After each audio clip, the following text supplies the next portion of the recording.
Hello everyone. In this video, we are going to understand about the emergency provisions. Emergency provisions are given in our Indian Constitution under the Part 18 and it includes Article 352, Article 360 and the concept of emergency provision was borrowed from the Weimar Constitution and we see that there are the three type of the emergency which are given in our Indian Constitution. First one is a national emergency, which is given under the Article 352. Second one is a presidential rule, which is given under the Article 356. Third one is a financial emergency, which is given under Article 360. So we will be understanding each emergency with doing the comparative study with other emergency. So first emergency, that is national emergency. The ground of declaration of this emergencies are war, external aggression, armed rebellion, that was earlier internal disturbance. So this internal disturbance term changed to armed rebellion by the 44 Constitution Amendment Act 1978, and the grounds of declaration of the president's rule is constitutional machinery breakdown on the report of governor or otherwise. And the grounds of the declaration of financial emergency is threat to the financial stability and credibility. And if we see that whether there is a requirement of written recommendation of cabinet for approval of this emergency or not, so that is only needed in the case of the national emergency. We need written recommendation of cabinet to approve the emergency is only in the case of the national emergency, and that was given by the 44 Constitution Amendment Act 1978, while this requirement is not there in other two emergencies. And if we talk about the parliamentary approval, so under the national emergency, Parliament need to approve this emergency within the 1 month, while other two emergency, that is presidential rule and the financial emergency, need to be approved by the Parliament within the 2 months. And then if we talk about the duration of the emergencies, so national emergency can be extended to the indefinite period, but parliamentary government need to approve every 6 months, while presidential rule maximum duration is 3 year only, and periodic approval is needed every 6 months. And if we talk about the financial emergency, there is a indefinite period that we can implement this financial emergency, and no intermediate approval is needed in this case. So next, if we talk about the majority for approval and revision, so for approval of the national emergency, we need a special majority, that is more than two-thirds present, and voting should be higher of the total strength. And in case of the presidential rule and financial emergency, we just need a simple majority, that is 50% of present and voting should be there.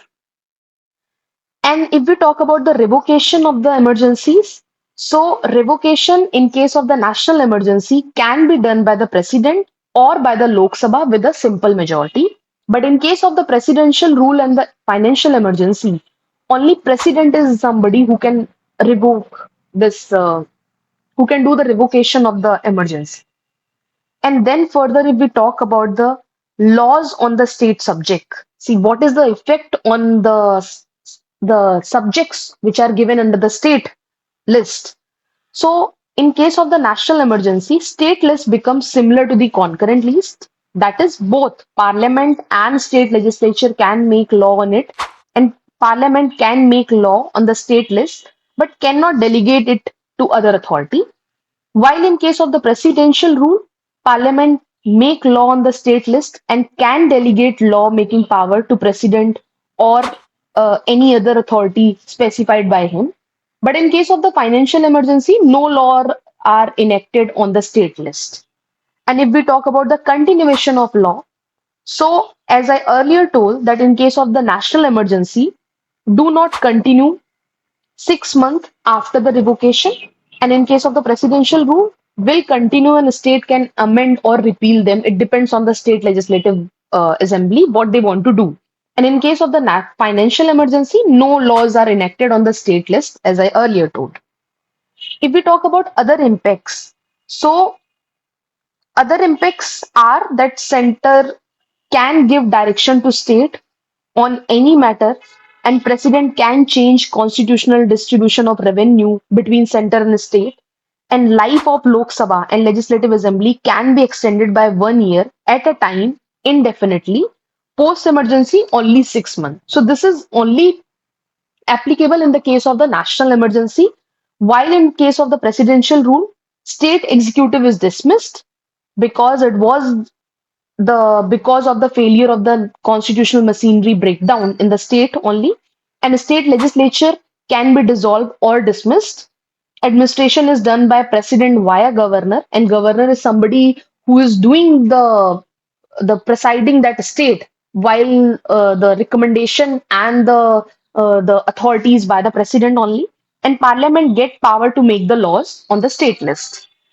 And then under the financial emergency, president can give direction for the reduction of the salaries, including the judges and other constitutional authorities, reservation of all money bill or financial bill for the presidential consideration, direction to state to observe canon of the financial property because it is a financial emergency.